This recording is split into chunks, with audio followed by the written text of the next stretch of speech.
Halo pemirsa, Bincang Spesial kembali hadir menemani Anda dengan beragam topik hangat dan isu menarik yang ramai diperbincangkan di masyarakat. Bersama saya Tiara Dianti, karena setiap suara punya arti, setiap tamu membawa inspirasi. Namun sebelum kita undang siapa narasumber spesial kita kali ini, mari kita simak tayangan berikut terlebih dahulu.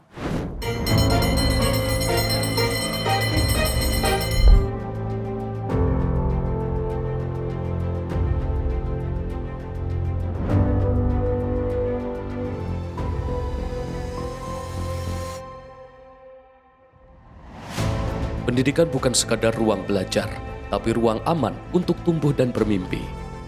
Di setiap ruang kelas, terdapat harapan dan masa depan yang sedang dibentuk.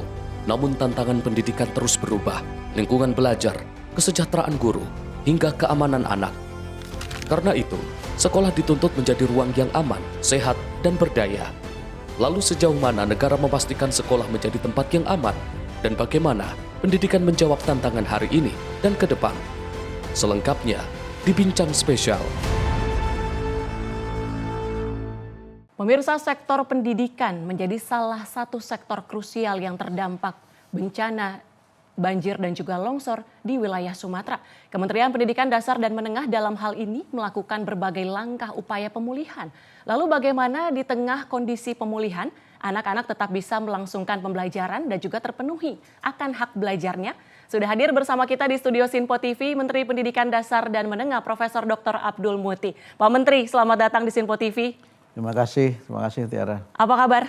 Alhamdulillah baik. Alhamdulillah baik, sebuah kehormatan bagi Bincang Spesial Sinpo TV. Pak Menteri bisa langsung hadir dan juga menjelaskan kepada kami. Tentu kita tahu Pak Menteri ini sudah beberapa kali bolak-balik ke wilayah bencana dan terakhir 5 Januari 2026 kemarin tentu meninjau bagaimana pelaksanaan di hari pertama di tahun ajaran 2026 ini di Aceh Tamiang, begitu Pak Menteri? Ya.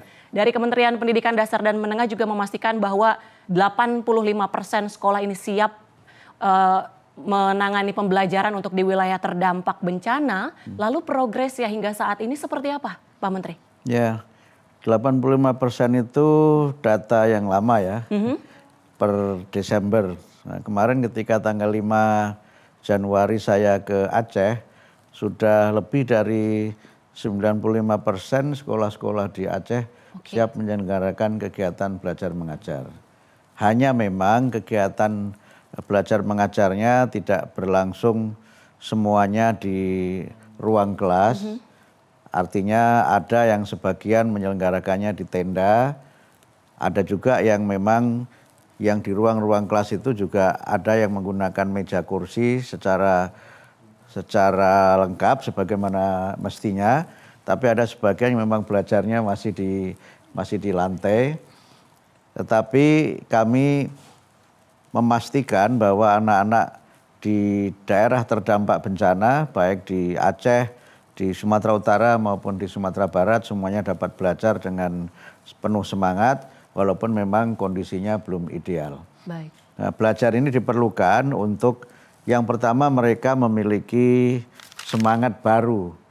Saya melihat keceriaan yang luar biasa, Tiara, anak-anak ini seperti merindukan betul kehadiran teman-temannya di sekolah, sehingga 1 bulan mereka ini tidak bertemu, kemudian harus berjuang untuk bagaimana membersihkan rumah, membersihkan fasilitas dari lumpur dan berbagai macam sampah dari yang diakibatkan oleh banjir itu.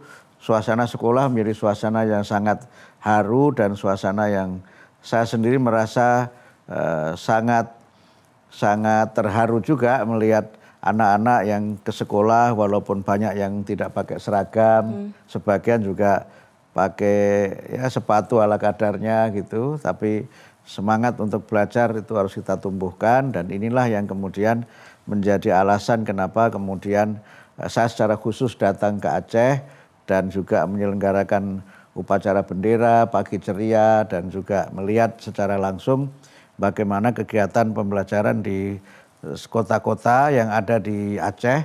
Saya selain ke Aceh Tamiang juga saya ke Langsa, melihat bagaimana anak-anak juga sudah bisa belajar. Kalau yang di Langsa yang sekolah saya kunjungi mereka sudah belajar normal, sudah tidak ada masalah, hanya mungkin halaman sekolah yang masih di beberapa tempat tergenang oleh air dan ada lumpur, tapi kelas semuanya sudah bersih. Jadi 95% di Aceh sudah siap untuk kegiatan pembelajaran. Kalau yang saya tekankan dari pernyataan Pak Menteri, yang terpenting adalah pertama semangat sekolah itu dulu. Betul. Yang kemudian mendasari anak-anak di wilayah terdampak bencana bisa mengikuti kegiatan proses pembelajaran meskipun memang belum 100% sekolah yang bisa digunakan tadi. Betul, Lalu kalau saya melihat dari pernyataan Pak Menteri dalam taklimat media yang diselenggarakan pada 30 Desember kemarin bahwa Pak Menteri ini memberikan keleluasaan seperti itu dalam penyesuaian pelaksanaan pembelajaran bagi satuan pendidikan di wilayah yang terdampak bencana. Maksud dari diberikan keleluasaan ini seperti apa dan tujuannya apa sih Pak Menteri? Yang pertama keleluasaan dari sisi waktu ya. Jadi mungkin lama belajarnya tidak full sebagaimana biasa, karena sebagian murid ini belajar di sekolah yang masih numpang di sekolah lain. Nah, sehingga mungkin ada yang sebagian masuk pagi, sebagian masuk siang begitu. Atau karena belum semua ruangan di sekolah itu bisa dipergunakan. Jadi seperti SMA yang saya kunjungi itu memang belum semuanya bisa dipergunakan. Nah, proses pembersihan masih terus berlangsung sehingga anak-anak belajar sebagian masuk pagi, sebagian masuk siang. Yang penting mereka tetap bisa belajar. Yang kedua juga fleksibilitas dari sisi kurikulumnya. Jadi kita tekankan kurikulum untuk mereka yang sekarang masih terdampak banjir itu pada materi-materi yang fundamental saja. Subjek-subjek yang fundamental seperti matematika, bahasa Indonesia, agama gitu yang fundamental, dan itu pun juga karena banyak sekali buku-buku yang rusak Tiara. Buku dan perpustakaan banyak sekali yang rusak karena terendam banjir sehingga mereka tidak lagi punya buku. Tapi alhamdulillah sebagian IFP, Interactive Flat Panel itu sudah bisa dipergunakan, yang bisa diselamatkan bisa dipergunakan sehingga materi belajar bisa diunduh dari rumah pendidikan atau dari Google dengan menggunakan IFP. Nah, tetapi sekali lagi tidak harus dengan jam belajar dan mata pelajaran yang sebagaimana mestinya. Yang penting mereka belajar saja dulu gitu. Dan kegiatan-kegiatannya juga kita tekankan pada bagaimana memberikan motivasi sehingga banyak kegiatan diawali dengan ya semacam storytelling lah, mereka menceritakan pengalamannya, apa yang dilakukan, dan guru-guru memberikan semangat kepada murid-murid untuk bangkit, semangat untuk mereka bisa tetap memiliki cita-cita, memiliki asa untuk belajar sebagai bagian dari perjuangan mereka untuk bisa meraih masa depan. Ini menarik dari pernyataan Pak Menteri terkait dengan kurikulum yang kemudian memang sudah dirancang oleh Kemendikdasmen dalam hal ini untuk di wilayah terdampak bencana, yaitu kurikulum penanggulangan dampak bencana. Betul. Ini bersifat fleksibel, mengikuti bagaimana situasi kondisi di sana, atau penerapannya ada bertahap. Pertama kalau tadi Pak Menteri menyampaikan secara psikososial terlebih dahulu mungkin yang kemudian dibangun dari anak-anak, selanjutnya baru pembelajaran yang adaptif atau seperti apa? Ya, dalam masa 3 bulan ini mungkin memang masih sifatnya fleksibel adaptif itu ya. Bahkan termasuk di sekolah yang memang sudah bisa digunakan secara penuh. Ya karena mereka masih ada trauma. Sebagian anak-anak itu ada yang melihat air itu seperti ketakutan begitu. Kemudian juga ya karena sekarang memang masih musim hujan Tiara, jadi kalau ada hujan juga mereka ini langsung ketakutan. Sehingga ada cerita-cerita di mana begitu hujan, anak ini langsung keluar dari kelas. Karena ada ketakutan. Gitu. Nah ini yang kemudian kenapa tadi kami sampaikan, udah belajarnya fleksibel aja, yang penting selama waktu sekarang sampai nanti 3 bulan ini, menyemangati saja mereka untuk punya mental yang kuat gitu. Nah baru setelah itu bisa dilaksanakan pembelajaran yang sebagaimana mestinya. Tapi di SD Langsa yang kemarin saya hadir itu sudah normal. Saya sudah melihat pembelajaran menggunakan IFP, satu kelas gurunya 2 orang, anak-anak juga belajar dengan ceria begitu. Tapi di tempat lain ada yang memang harus belajar di tenda. Nah yang di tenda ini tidak lama, paling lama 3 bulan. Sehingga kami akan berusaha untuk bagaimana bisa membangun sekolah sementara yang relatif permanen untuk mereka bisa belajar lebih baik. Nah ini seperti yang kami bangun di desa-desa yang terdampak oleh letusan gunung berapi di Lumajang maupun yang di Lewotobi laki-laki. Jadi kita dirikan sekolah-sekolah darurat, ya semacam Huntara kalau yang untuk tempat tinggal. Tapi ini sekolah yang dia memang tidak seperti tenda, tapi nanti kita akan bangun semi permanen agar mereka bisa belajar. Karena ada memang Tiara sekolah-sekolah yang dia rusak total dan harus relokasi. Nah untuk ini kan bisa diperlukan waktu lebih dari 1 tahun. Karena pertama untuk mencari lokasi yang baru ini bukan sesuatu yang mudah. Betul. Karena tentu saja pemerintah daerah harus memastikan bahwa lokasi ini juga tidak terlalu jauh dari tempat tinggal anak-anak kan. Gitu. Jadi tidak sekedar mencari tanah yang kosong, tapi tanah yang ketika nanti dibangun sekolah, mereka ini tidak terlalu jauh dengan tempat tinggal mereka yang semula. Kemudian yang kedua, ya proses bangunnya sendiri juga perlu waktu. Apalagi kan itu unit sekolah baru kan. Untuk SD kan minimal kita harus sediakan 8 ruang. Karena ada 6 kelas, ditambah ruang guru, mungkin ditambah perpustakaan begitu. Yang lainnya harus ada toilet, mungkin ada tempat ibadah. Artinya memang ini perlu waktu yang lama, sehingga karena itu kurikulum tadi kita rancang juga untuk belajar yang fleksibel itu bisa untuk yang lebih dari 1 tahun. Gitu. Baik, pendidikan memang tidak boleh berhenti akibat bencana. Lagi-lagi saya mengutip pernyataan Pak Menteri, melainkan tapi di satu sisi keselamatan dari anak didik, pendidik, tenaga pendidikan ini harus menjadi prioritas dalam setiap pengambilan kebijakan yang diambil oleh pemerintah. Seperti itu. Nah, selain terkait dengan bagaimana sih proses pembelajaran ataupun pemulihan yang dilakukan Kemendikdasmen di sekolah wilayah terdampak bencana, di tahun 2026 ini juga rencananya ada terkait dengan aturan penanganan dan pencegahan bullying. Ini yang kemudian rasanya juga masih menjadi sorotan masyarakat tentunya agar meminimalisir adanya kasus bullying ataupun perundungan di lingkungan sekolah yang kita harapkan bisa memberikan lingkungan yang nyaman tentu bagi anak-anak kita seperti itu. Sejauh ini bagaimana proses harmonisasi langkah tersebut dan urgensinya Pak Menteri? Alhamdulillah harmonisasi sudah selesai dan insya Allah nanti hari Senin akan kami luncurkan Peraturan Menteri Pendidikan Dasar Menengah tentang membangun budaya sekolah yang aman dan nyaman. Kemudian jinglenya juga sudah selesai. Sudah jadi? Sudah jadi. Belum launching tapi ya Pak Menteri ya? Tapi kalau mau dibocorin di Sinpo juga boleh. Sebagian dari jinglenya bolehlah nanti kita bocorkan di sini sebagai bagian dari privilege acara ini. Kemudian nanti kita akan membuat gerakan, insya Allah nanti di Kalimantan Selatan saya akan ada gerakan peluncuran program Rukun sama Teman. Yang ini merupakan pesan Pak Presiden kan pada saat peluncuran IFP di Bekasi itu ada 5 kan, nah 1 yang terakhir adalah Rukun sama Teman. Beberapa waktu yang lalu kita sudah soft launching itu, tapi permennya belum jadi. Nah sekarang permennya sudah selesai dan sudah bisa nanti kita sosialisasikan kepada masyarakat, khususnya di satuan pendidikan, baik sekolah maupun kelompok-kelompok belajar, supaya kegiatan-kegiatan di sekolah ini bisa lebih menggembirakan, mereka belajar dengan aman, dengan nyaman, dan memiliki motivasi yang tinggi untuk menjadikan sekolah itu sebagai rumah mereka yang kedua.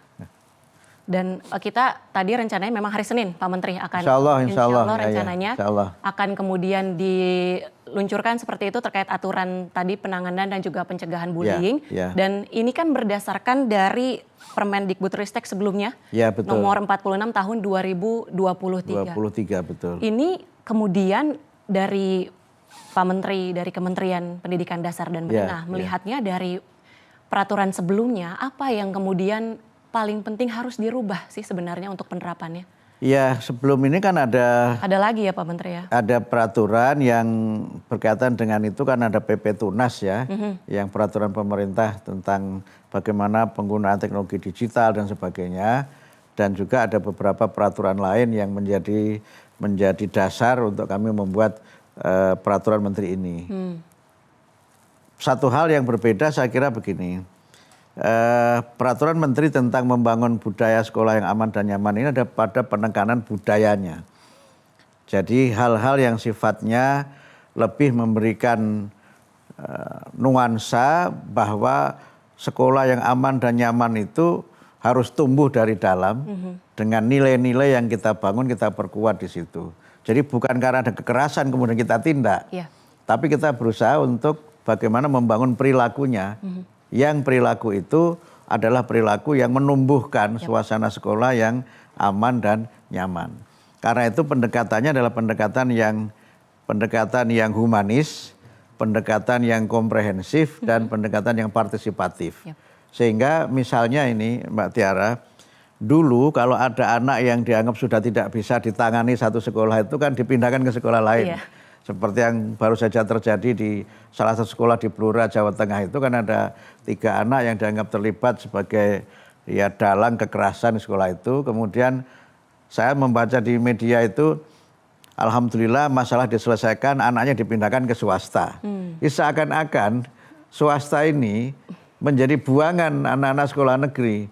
Ini kan tidak benar ya, karena semua sekolah itu mau negeri mau swasta, itu harus kita bangun menjadi sekolah yang di situ anak merasa aman dan nyaman. Sehingga di dalam peraturan menteri yang baru ini, tidak ada itu klausul yang menyebutkan anak-anak dipindah ke sekolah lain. Sehingga kita perkuat dengan pendekatan bimbingan konseling.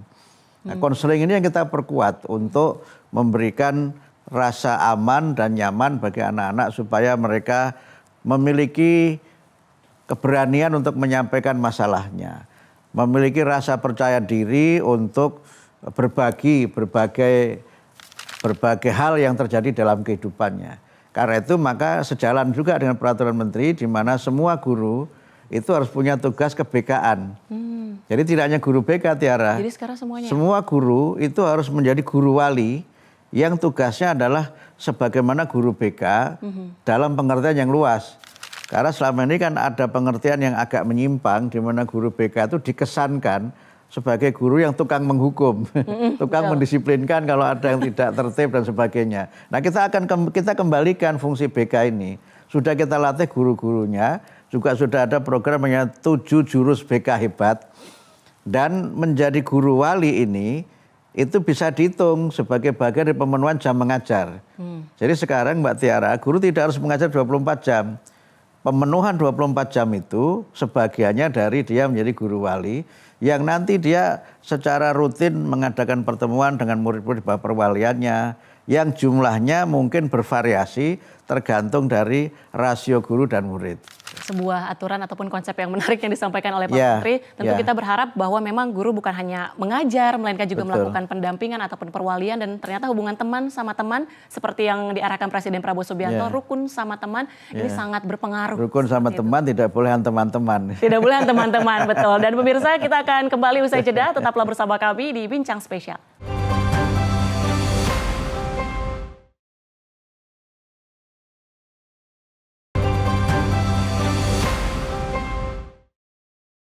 Anda kembali menyaksikan Bincang Spesial, karena setiap suara punya arti, setiap tamu membawa inspirasi.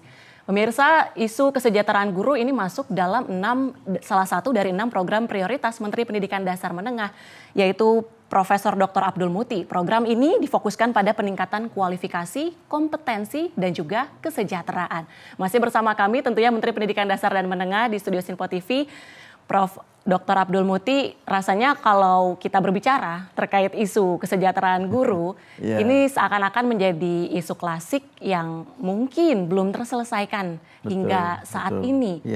Kalau ketika Pak Menteri melakukan kunjungan atau mungkin audiensi, apakah kemudian isu kesejahteraan guru ini menjadi top issue yang disampaikan? Atau seperti apa? Ya, dari sekian permasalahan di kementerian, saya kira soal guru ini yang paling kompleks ya. Dan juga paling dinamis. Karena memang ya dimensinya tidak tunggal berkaitan dengan suasana di kelas kan. Tapi menyangkut kebijakan pemerintah daerah, menyangkut isu politik, menyangkut kesejahteraan sosial dan sebagainya. Karena itu kami membuat untuk guru itu ada 3 kebijakan yang tadi disampaikan oleh Tiara itu. Yang pertama adalah kualifikasi. Jadi kalau kita baca undang-undang guru dan dosen, guru itu berpendidikan sekurang-kurangnya D4 atau S1. Nah, Kemudian yang kedua, sekarang ini lebih dari 200.000 guru itu belum D4 atau S1, Tiara. Oke. Nah, masalahnya adalah pertama mungkin itu ada yang memang guru ini kan dianggap sebagai profesi yang orang itu bisa nyebur saja jadi guru gitu. Itu ada buku klasik yang sering saya kutip tuh, Challenge for Teachers itu, tantangan bagi para guru. Di antaranya itu adalah yang terakhir itu, guru itu dianggap profesi yang semua orang itu bisa jadi guru. Nah, sehingga banyak mereka yang awalnya tata usaha, kemudian karena ada kekurangan guru diberi jam mengajar. Awalnya mungkin 1 mata pelajaran, kemudian lama-lama terus gitu.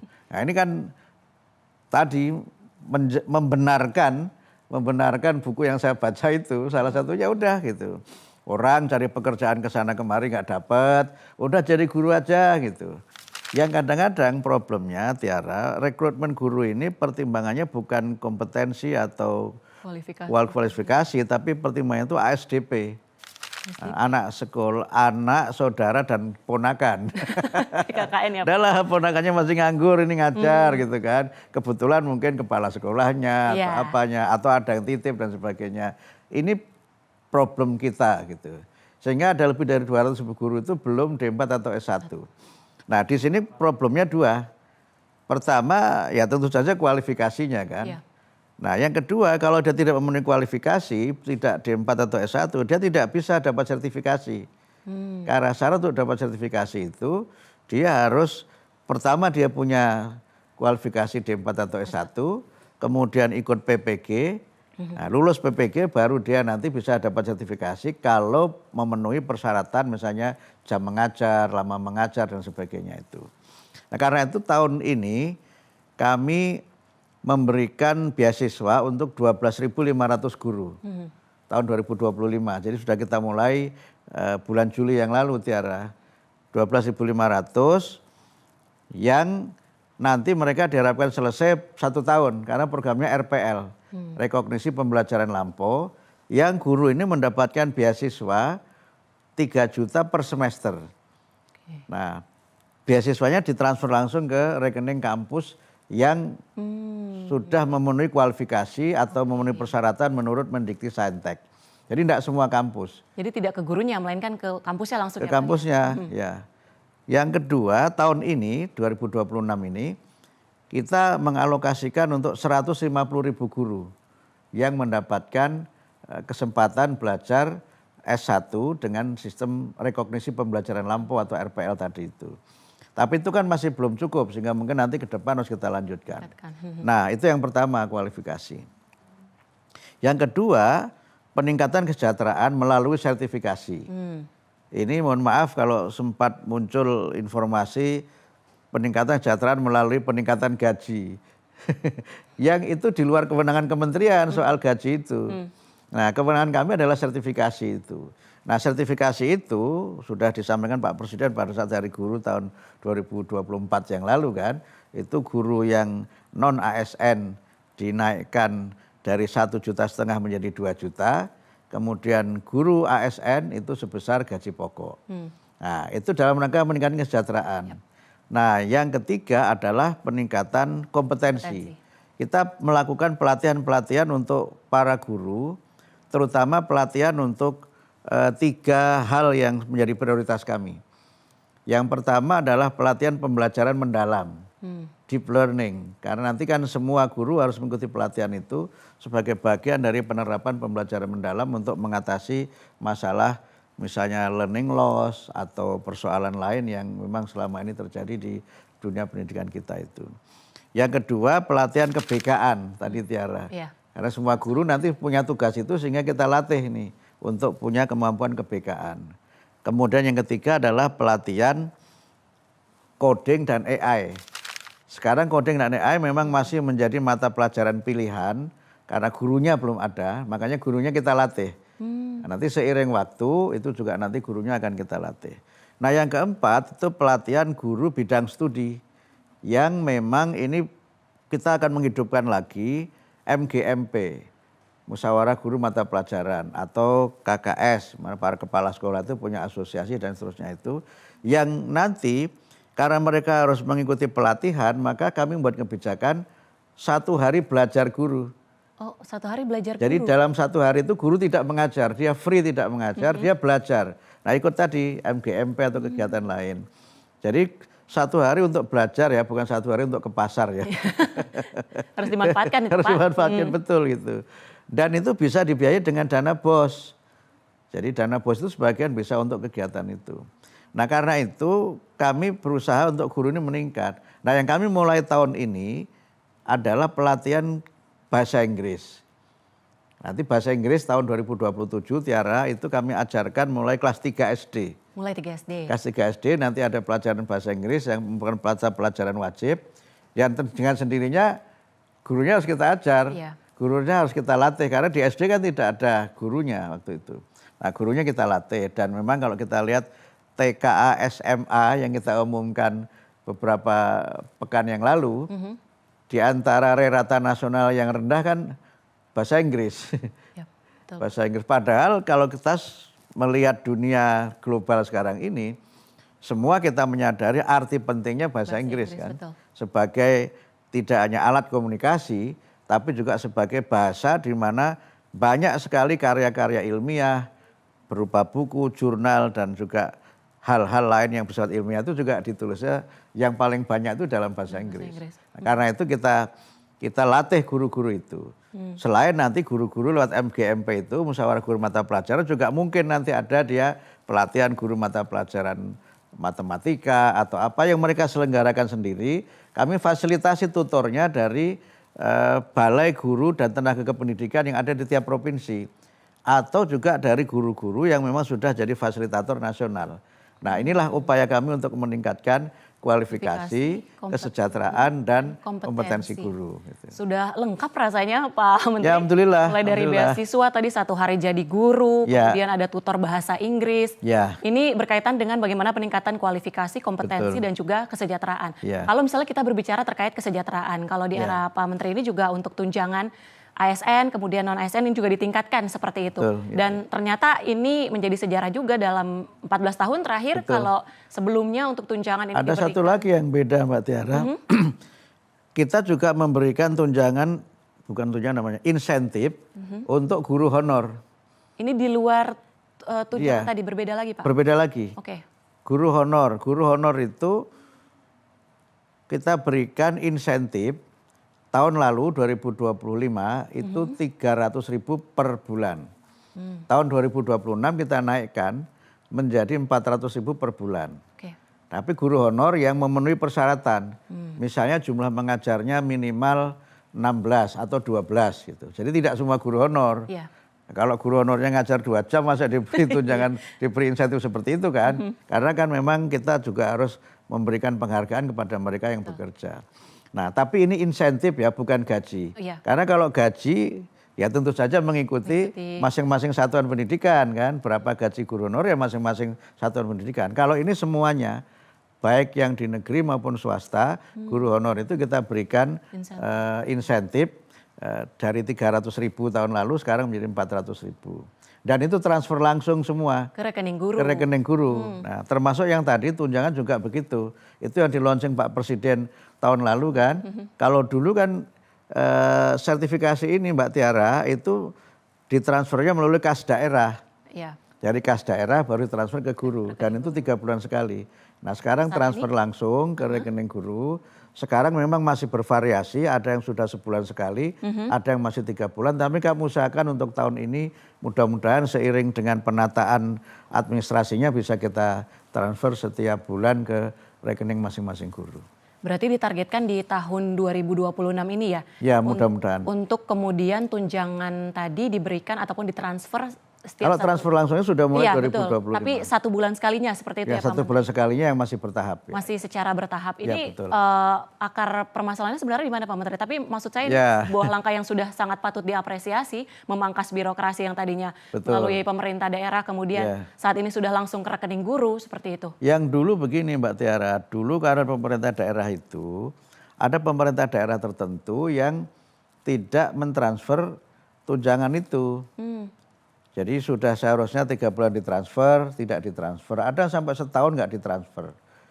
Banyak yang mengadu ke saya, langsung japri. Jadi HP saya bisa diakses siapa saja. Orang nggak kenal pun bisa mengakses saya, entah dapat nomor dari mana, udahlah. Pokoknya saya husnudon saja kepada mereka yang menyampaikan permasalahan itu. Ada yang setahun nggak dipakai, nggak ditransfer, mohon maaf. Ya. Karena mungkin pemerintah daerah tertentu itu uangnya diputar dulu untuk kepentingan lain. Padahal itu kan haknya para guru. Betul. Nah karena itu Pak Presiden waktu memberikan pengarahan kan supaya birokrasi itu tidak birokratis. Yep. Dan itu yang menjadi prinsip di kementerian kami. Jangan kita mengembangkan birokrasi yang birokratis. Kita buat birokrasi itu yang mudah dan juga bisa diakses oleh siapa saja dengan cara-cara yang juga sangat mudah juga gitu. Nah inilah yang kemudian menjadi dasar kami mengapa kebijakan itu kita terapkan untuk bagaimana agar tidak ada penyalahgunaan dan juga agar hak guru itu dapat diterima sebagaimana mestinya. Nah ketika awal kemudian bisa langsung ditransfer nih Pak dalam 3 bulan seperti itu, yaitu tentu butuh proses tadi penyesuaian antara Kementerian Keuangan, kemudian BPJS juga ya Pak Menteri ya? Ya BPJS juga, termasuk. BPJS. Nah itu yang kemudian menjadi sebab kenapa kemudian prosesnya agak lama. Karena memang harus ada BPJS-nya, jadi ini tidak satu pintu. Karena memang transfernya juga bukan dari kami kan, transfernya juga dari Kementerian Keuangan juga secara langsung. Baik, dan kalau misalnya Pak Menteri kita berbicara terkait dengan bagaimana terkait guru-guru di daerah 3T seperti itu. Bagaimana dari Kementerian Pendidikan Dasar dan Menengah memastikan bahwa tenaga pendidik, guru di 3T ini kemudian tidak tertinggal dari sisi fasilitas, maksud saya pelatihan kerja, ataupun mungkin dari sisi tunjangan Pak Menteri? Guru daerah 3T itu ada tunjangan khusus. Ini berbeda lagi nih Pak? Jadi tunjangan khusus itu berbeda lagi dengan guru yang di daerah yang tidak 3T. Jadi mereka yang mengajar daerah 3T itu ada tunjangan khusus. Nah, tetapi memang penetapan daerah 3T-nya ini kan bukan oleh kami, tapi oleh Kementerian Dalam Negeri yang memang itu kadang-kadang statusnya bisa berubah. Saya misalnya baru saja pulang dari Jepara, Jawa Tengah, itu ada namanya Pulau Karimun Jawa. Dulu masuk daerah 3T. Nah tetapi sekarang karena daerah itu sudah masuk daerah wisata, statusnya berubah, tidak lagi daerah 3T. Itu yang memang situasinya senantiasa berubah. Kan pemerintah daerah berusaha meningkatkan kemajuan kan daerahnya, sehingga status dari desa-desa itu atau daerah-daerah tertentu itu bisa berubah karena pencapaian pemerintah daerah. Tapi dengan sendirinya otomatis kalau tidak lagi 3T ya statusnya sebagai guru 3T juga berubah. Nah tetapi untuk daerah-daerah yang terluar, kemudian juga daerah yang terpencil dan daerah yang tertinggal, itu kami membuat kebijakan untuk pertama adalah namanya program itu kita sebut dengan relawan pendidikan. Jadi mereka ini masyarakat yang membantu kami untuk mengajar. Kita rekrut dari masyarakat setempat. Bisa pensiunan guru, bisa tokoh agama, bisa pemuda yang mereka mau mengajar di situ. Karena beberapa kajian misalnya kami menemukan di lapangan banyak yang masukan udah buat saja rumah dinas untuk guru di daerah 3T. Faktanya itu tidak semua berjalan dengan baik. Jadi kalau kita buatkan rumah dinas itu yang berdinas rumahnya, gurunya tidak tahu entah kemana. Dan ada temuan misalnya mohon maaf ya guru joki. Jadi yang terdaftar katakanlah namanya guru A, karena rumahnya jauh. Dia nggak siap berpisah dengan keluarga. Udah pakai joki di situ, siapa yang ngajar, nanti diaturlah bagaimana gitu. Pembagiannya itu. Nah, ini sesuatu yang sangat kami sayangkan ya, kenapa bisa terjadi seperti itu. Karena itu maka solusinya tidak satu, tidak tunggal. Ya solusi memberikan rumah dinas itu sebagai salah satu alternatif. Tapi tidak selalu begitu. Yap. Karena itu kami coba dengan pendekatan mengangkat guru relawan pendidikan itu. Oke. Yang dia kita kontrak saja, tapi tetap kita seleksi kompetensinya. Dan mereka belajarnya tidak harus di sekolah.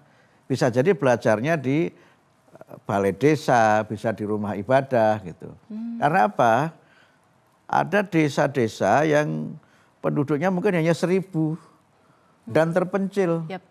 Masyarakatnya tidak bisa keluar setiap saat. Nah, di situ kita usahakan untuk nanti ada pembelajaran jarak jauh, distance learning. Berbagai jurus dilakukan oleh Kementerian Pendidikan Dasar dan Menengah. Alhamdulillah. Termasuk untuk daerah 3T tadi. Tapi kita harus jeda dulu Pak Menteri. Siap. Pemirsa, kita akan kembali usai jeda. Tetaplah bersama kami di Bincang Spesial.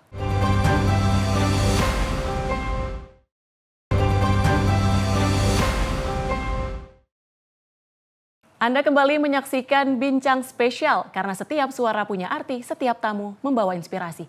Masih bersama saya Tiara Dianti dan tentu bersama narasumber spesial kita, Menteri Pendidikan Dasar dan Menengah Profesor Dr. Abdul Muti.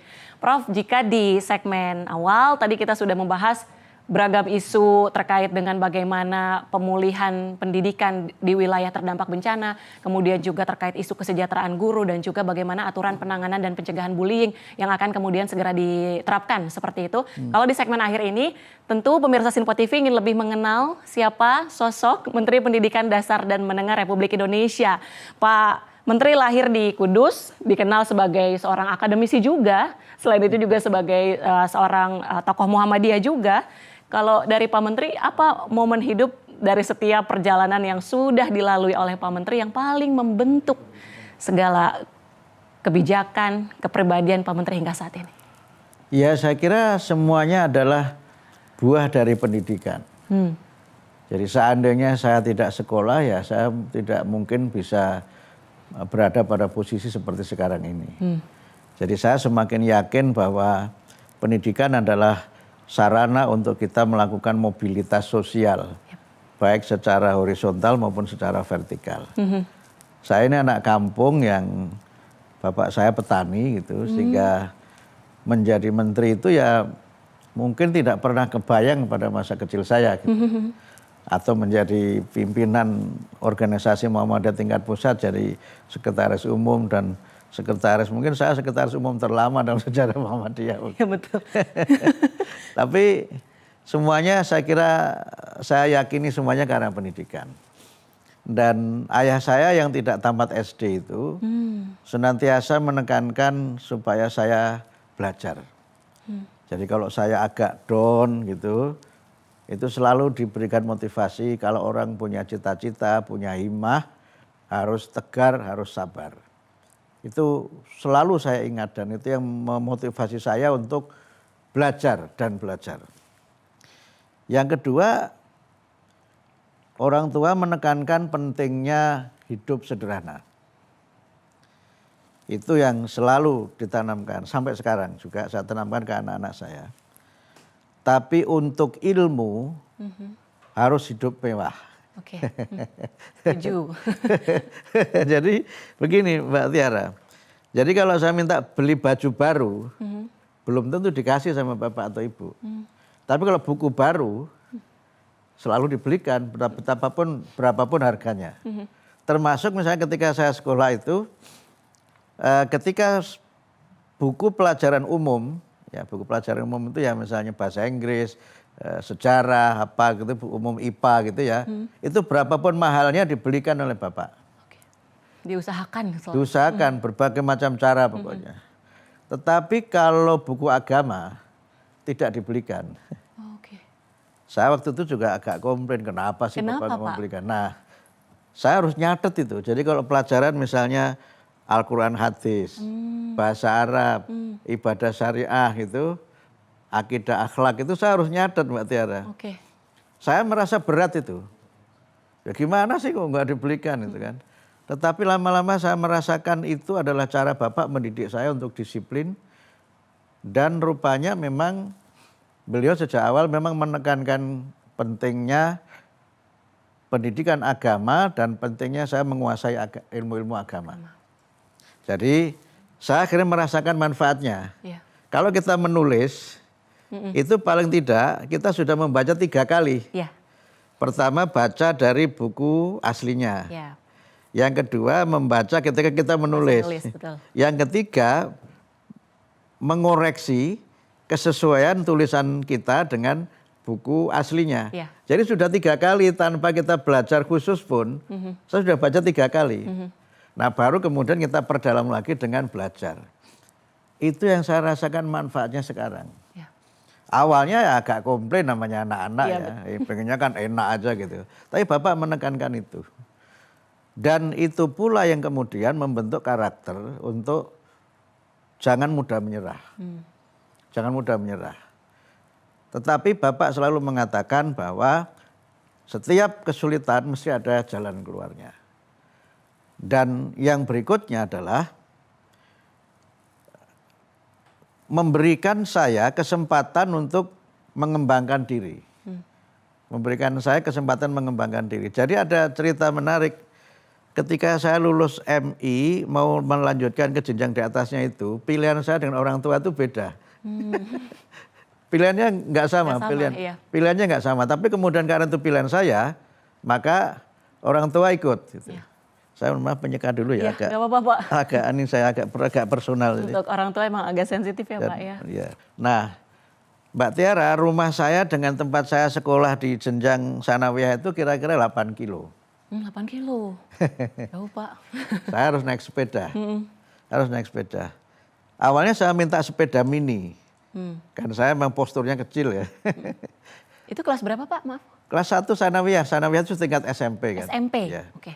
Sepeda mini. Nggak dibelikan. Alasannya kamu nanti kan gede gitu. Oh. Nah, udah dibelikan sepeda jengki kan. Jengki. Sepeda jengki mungkin ini sekedar agak nostalgia ya. Tahun itu sekarang juga masih ada sih. Nah. Itu kaki saya itu kan nggak nyampe kalau duduk di saddle-nya itu nggak nyampe. Tapi ditumbuhkan keyakinan dan diserusi itu kenapa harus itu, kamu kan nanti gede. Jadi kamu harus nggak apa-apa nanti kita beli sepeda yang bisa kamu pakai ketika sampai kamu gede. Kalau sepeda ini kalau kamu gede nggak bisa dipakai lagi gitu. Iya. Sampai kemudian saddle-nya ini diturunkan supaya saya pakai sepeda itu. Nah terus saja, bayangkan usia saya waktu itu 12 tahun karena agak cepat saya lulus sekolah tingkat dasarnya ya. Jadi saya 12 tahun sudah 11 malah mungkin 11 tahun sudah masuk di tingkat sanawiyah atau SMP itu.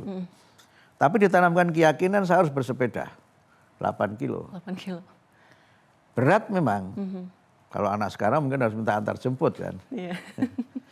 Tapi itulah yang membentuk karakter tegar, Ya. membentuk karakter supaya kita ini menjadi anak yang untuk mencapai cita-cita itu tidak mudah menyerah. Nah, tetapi orang tua saya itu tidak membiarkan saya jalan sendiri. Jadi kalau tahu saya lelah, tahu saya ada masalah, diajak bicara, diberikan motivasi. Jadi di sini ada kombinasi antara pendidikan di sekolah, pendidikan keluarga, dan peran orang tua. Ya. Dan itulah yang membentuk karakter yang sampai sekarang saya coba terapkan ke anak-anak saya. Nah, yang berikutnya di sekolah saya punya guru-guru yang menarik gitu. Saya tetap punya keyakinan. Bahkan sekarang saya kan, tadi Mbak Tiara menyebut saya kan dosen ya, saya udah 30 tahun lebih jadi dosen, 32 tahun mungkin Tiara belum lahir waktu itu ya, ini juga belum lahir. Saya punya guru-guru yang inspiring. Ya. Jadi sekarang ketika banyak sekali teori, apakah itu mengajar gitu, saya sekarang sampai pada kesimpulan, teaching is inspiring. Mengajar itu adalah menginspirasi. Itu kalau kita baca bukunya Stephen Covey ya, The 8 Habits, ya dia nulis 7 Habits, 8 Habits. Di situ dia sebutkan bahwa ketika orang sudah melampaui 7 Habits itu, dia sampai pada habit yang ke-8 itu menjadi sosok yang menginspirasi. Dan saya menemukan itu di guru-guru saya. Di tingkat dasar itu ada guru saya yang tidak pinter-pinter amat guru itu. Malah mohon maaf kadang-kadang Pak Guru mungkin kalau masih hidup ya. Itu kadang-kadang kalau beliau ngajarnya terlalu rendah, saya kasih materi yang harus Pak Guru itu ajarkan. Ajarin ke kami gitu. Jadi saya kasih contekan Pak Guru itu, gitu. Supaya beliau ngajarnya meningkat. Iya. Dan beliau nggak marah. Dan itu tahu dari saya. Iya.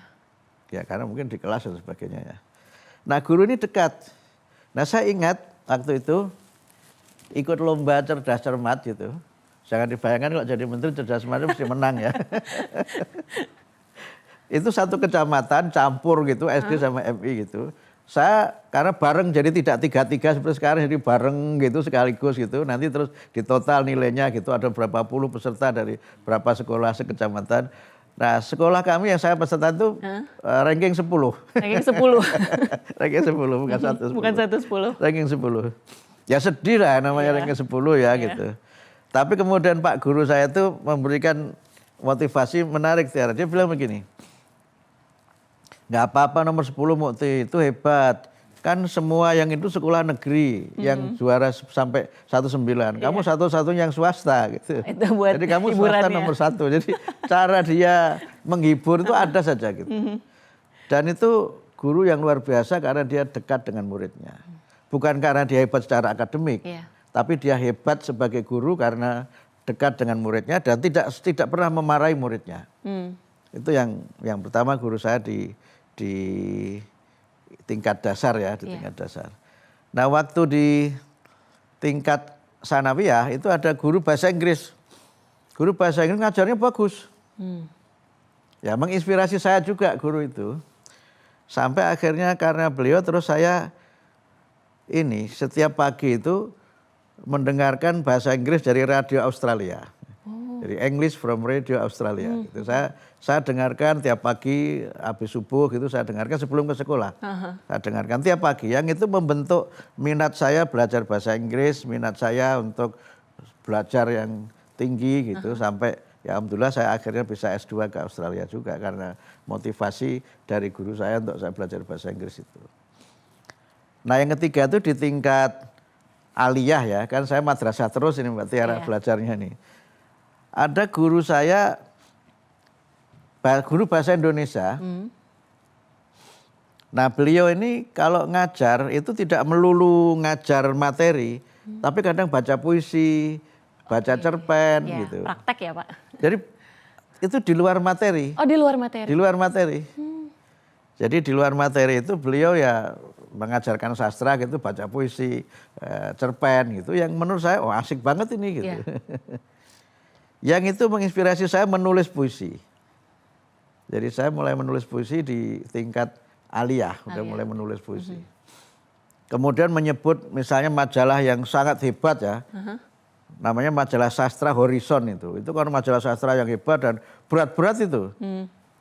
Tapi di situ saya membaca tulisan para penyair ternama, misalnya Taufik Ismail, Surtarji Kalsum Bakri, Abdul Hadi WM, Gunawan Muhammad, penyair top itu saya baca di situ di majalah sastra Horizon itu. Karena guru saya itu.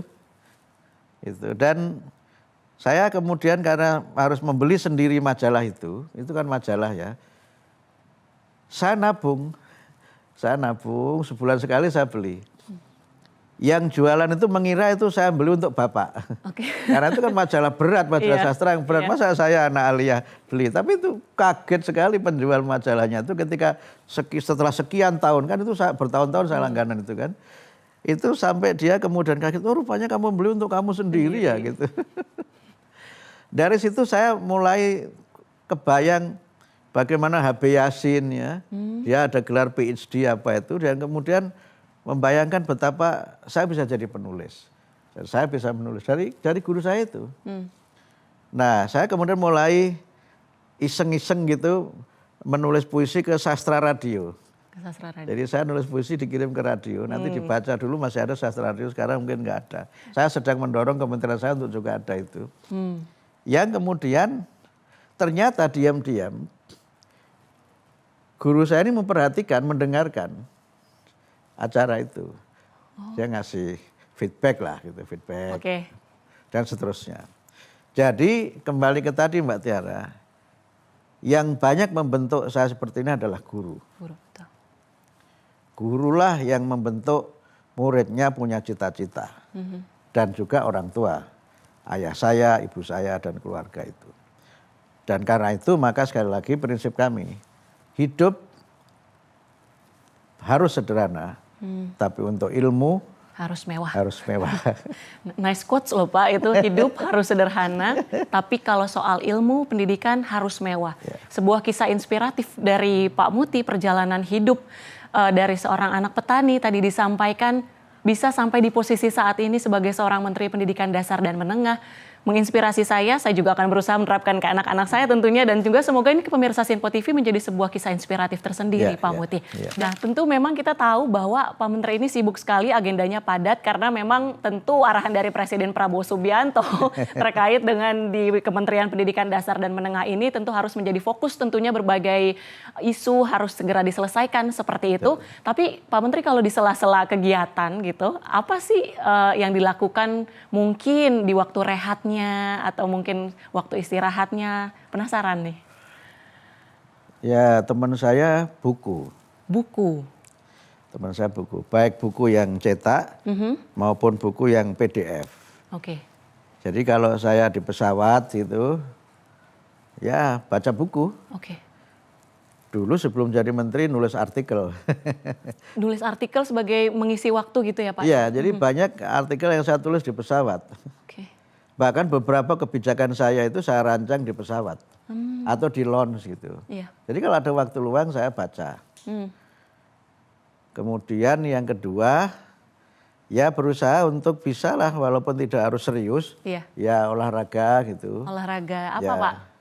Ya kalau yang sekarang mulai agak saya rutinkan jalan pagi ya. Jalan pagi ya. Kalau nggak jalan pagi ya jalan di airport.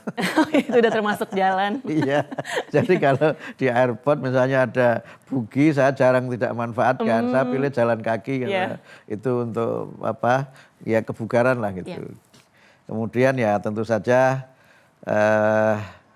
saya kadang-kadang ini sudah lama nggak main Mbak Tiara, tapi nanti saya main lagi. Saya masih badminton. Badminton juga. Ya, dan saya badminton dengan siapa saja. Nah, kemudian yang ketiga ya tentu saja kalau ini saya kalau pagi begitu Mbak Tiara habis sholat subuh gitu saya selalu baca Quran, ngaji, baca buku-buku agama gitu. Itu untuk ya memulai hari dengan sentuhan spiritual lah gitu. Nah, yang lainnya olahraga, ya ngobrol-ngobrol sama teman-teman di kementerian gitu, termasuk dengan teman-teman wartawan. Jadi intinya saya lebih banyak yang sifatnya rekreasi itu berinteraksi dengan siapa saja, berinteraksi dengan pegawai, berinteraksi dengan keluarga gitu. Bahkan saya sering seneng main sama anak-anak kadang-kadang. Jadi ini bagian dari mengisi waktu luang. Tapi yang paling dominan mengisi waktu luangnya memang dengan membaca. Dengan membaca buku tadi teman Pak Menteri seperti itu. Ya dan buku apa saja. Buku apapun. Ya karena bagi saya semua buku itu baru kalau kita belum pernah membaca. Betul. Pak Menteri sekarang kita beralih lagi ke games jawab cepat. Oh iya oke. Oke Pak Menteri, nanti saya akan kasih opsi 2. Pak Menteri silakan pilih. Kita mulai Pak Menteri. Silakan. Ya. Kopi atau teh? Kopi deh. Kopi. Ya. Memang lebih suka kopi, seringnya kopi atau teh sama sekali tidak? Mix lah. Oh ini mix, tapi tetap unggulan kopi. Ya kalau pagi biasanya ngopi tapi tanpa gula ya. Tanpa gula. Ya. Selanjutnya buku atau diskusi langsung? Buku lah. Tetap buku teman Pak Menteri. Buku. Selanjutnya memendam sendiri atau berbagi dengan orang terdekat? Curhat lah. Curhat ya Pak Menteri. Seperti tadi di segmen awal membahas kalau dari anak didik kayaknya lebih seneng cerita ke teman sebaya seperti itu. Diharapkan orang tua juga bisa jadi teman curhat seperti itu ya. Kemudian belajar dari kegagalan atau dikuatkan oleh kepercayaan orang lain? Ini kayaknya agak susah ini. Tapi saya lebih banyak yang kedua. Dikuatkan oleh kepercayaan orang lain. Kenapa Pak prefer itu? Ya saya banyak belajar dari pengalaman hidup orang lain.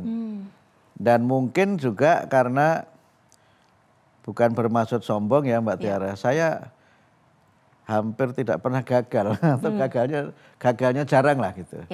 Tapi kalau ada gagal ya saya anggap itu sesuatu yang yang menjadi penyemangat saya gitu. Guru hebat, Indonesia kuat. Sesuai dengan peringatan Hari Guru Nasional 2025, tentu itu yang kita harapkan.